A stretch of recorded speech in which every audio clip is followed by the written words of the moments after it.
First bait we're going to start using here is going to be the buzzbait. We're going to use a persuader buzzbait. We have the conditions today. It's a little bit overcast this morning. The water's a little bit dingier than normal. So we're going to use a big chartreuse bait with a clacker to try to bring these fish up, something they can hear and see well. As far as the equipment that you want to use for a buzzbait, I like a 7-foot medium heavy rod. Rod needs to have some good backbone, because when you throw a buzzbait, you're going to get a lot of fish in some heavy cover. So you're going to need a little bit of muscle in that rod to be able to get them out. But within that rod, you still need a little bit of tip in order to cast that. If that tip is too stiff, you're not going to be able to cast the bait accurately. All right, with a shorter rod, it's easier to make much more accurate casts. But a longer rod, you can make longer casts. You can control the fish a little bit better. I like a 7-foot rod. It kind of gives me the best of both worlds. I still have enough rod to control the fish. I can make a big long cast, and I can still make accurate casts. I like a 6-to-1 reel, especially with a buzzbait, because you have to reel the bait pretty fast to keep it up on top of the water. As far as the line, I generally use 17 to 20 pound line. I use a line from Suffolk, USA, called Titanium Plus. And the reason I use this line is because it's low diameter, a really low stretch, and it has great abrasion resistance. So if I get a fish and it gets down in the rocks or wrapped around a tree, I still have enough meat in that line to be able to get that fish out of the heavy cover. All right, the way we're going to attach this is with a Palomar knot. And the way I do it is I'll just take my line and then I just grab it with my finger and double it over. The easiest way for me is to hold it in my mouth, not with your teeth because you don't want to mar the line, but just to hold it. And then I'm going to set the bait on top of the line between the two, just like that. Now it flows between. Now with a Palomar knot, one thing you want to make sure you do is that when you're bringing the loop around, here's what we're going to do is we're going to bring it around, bring the loop through, and you want to keep this loop here pretty big. If you get that loop too small, when you pull it, it pinches the line and burns the line. So I'm going to get the line wet and I'm going to take my bait, put it through this loop. Now I have the 2 loops, and I'm going to put the whole thing in my mouth just so the line will slide through real easy and keep it from burning the line.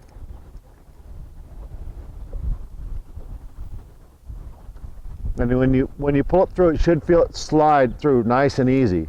And then when you're done, we probably can't see that, but when you're done, the 2 lines that wrap around the bait should be like this. If they're crossed like this over a short period of time, that line will burn itself. It'll cut in, one line will cut into the other, and you'll end up losing your bait or losing the fish when you get hooked up.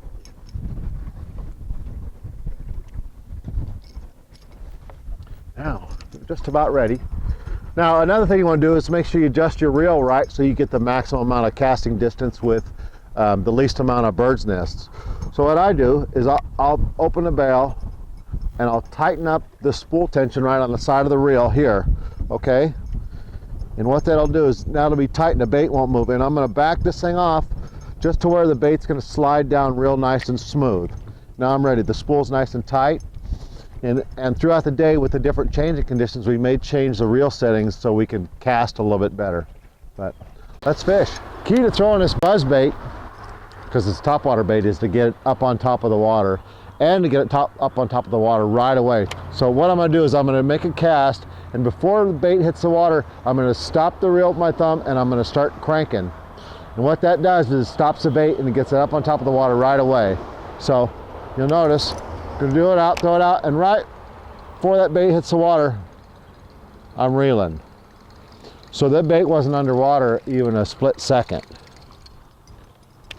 Get it up, start reeling. You'll notice that bait never went underwater. Now the lazy guy hose it out, reels it, and gets it coming back just about like that. And you'll notice that bait was underwater about 1.5 feet.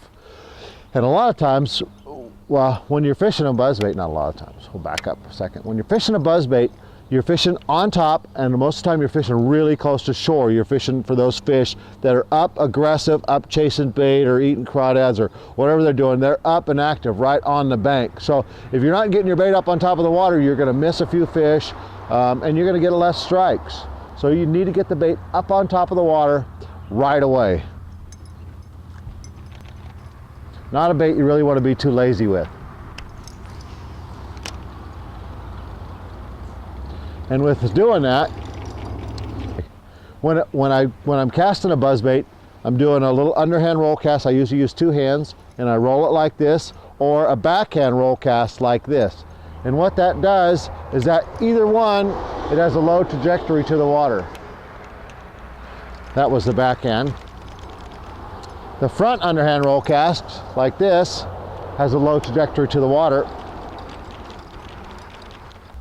With that little underhand roll cast, I'm stopping the bait right there. It hardly makes a splash at all. So another key is if you throw the thing up and it makes a big giant splash when it hits the water, I feel it's going to spook a few more fish. So the quieter the entry, the better the presentation, the more fish you're going to catch. So same thing with a little backhand roll cast. Throw it out, get it started. Hardly makes any splash.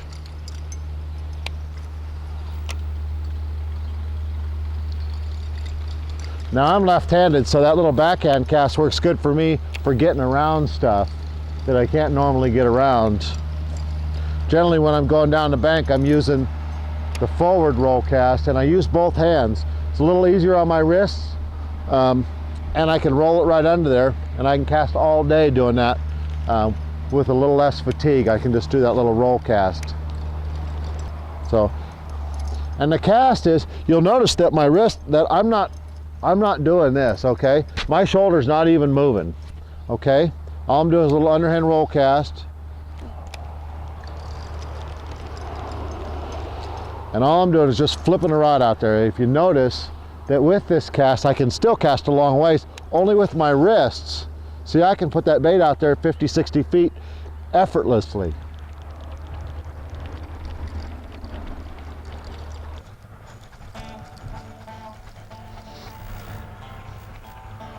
Little guy.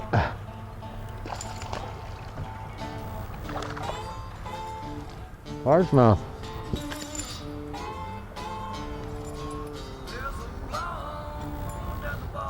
Cute little guy, huh? Was a fish.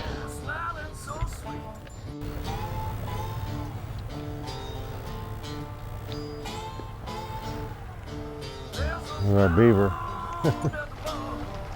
Don't worry about it.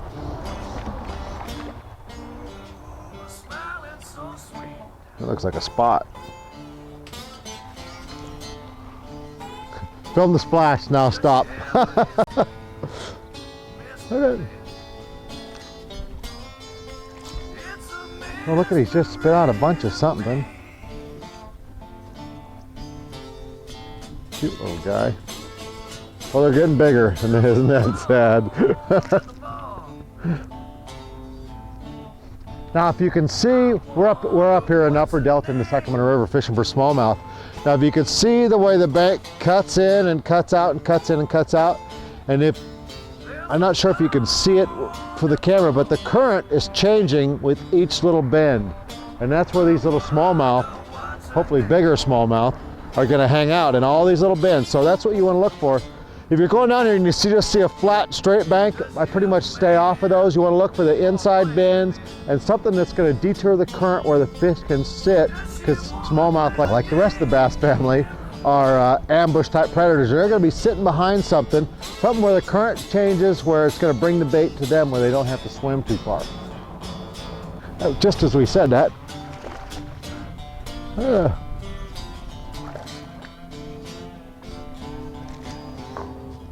are we going, this little guy? Whoa, excuse me.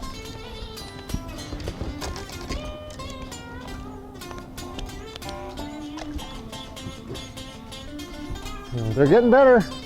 Getting better. There's one on the spinnerbait.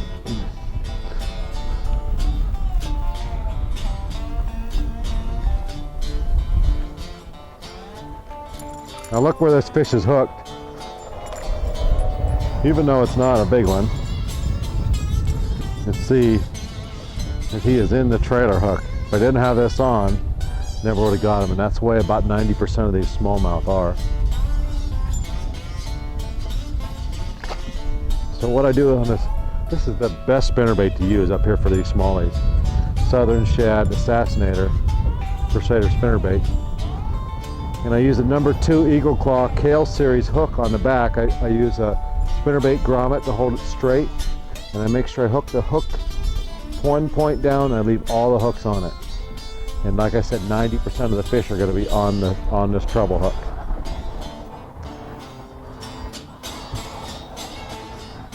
Talked about the Southern Shad spinnerbait. Well, then I throw the white helix, and if you notice, it looks pretty darn close to the same as that spinnerbait. So what I'm going to do is I'm going to throw this helix out in the same spot where we just caught that smallmouth. See if we can get another one.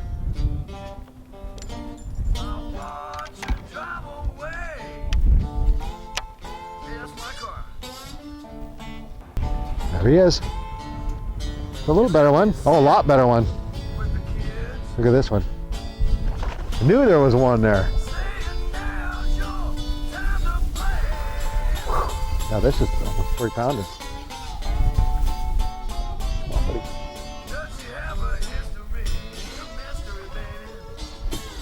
That's a nice smallie.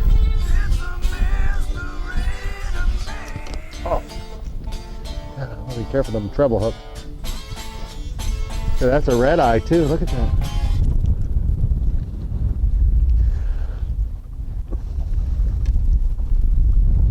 You see what I did? What I figured out back there is that they weren't hitting it when I was just retrieving. So I was retrieving and stopping and going and stopping and going, and he came up and whacked it when I stopped it.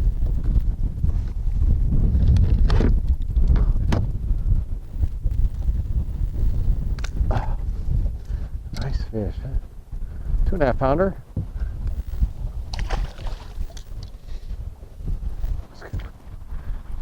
Knew there was a fish there. Come up and hit right at the boat when it stopped. You're getting better. This looks like a spotted bass. Let's find out. The best way to get the crankbait out is to grab them by the ears, and that pretty much paralyzes them. A little easier with largemouth. They're not quite as slippery as a smallmouth or spots.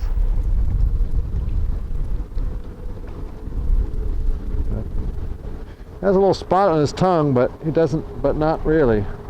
Well, probably a little crossbreed. Another one on the Radar 10 by Lure Jensen, the new bait by Lure Jensen. Just an awesome smallmouth bait. This is a bait you can just throw it down and beat it in the rocks all day, and it comes back just fine, just like that.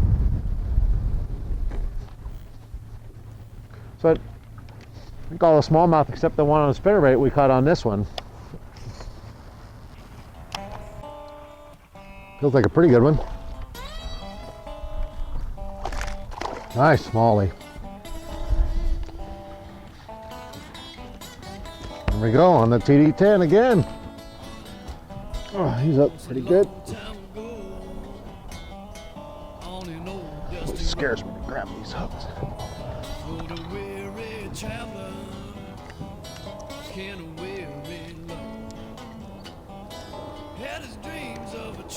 Same retrieve. Now this is a spotted bass for sure. Got a big spot on his tongue, a little patch right here, a little patch. There's a spotted bass in the delta. Looks just like a smallie though.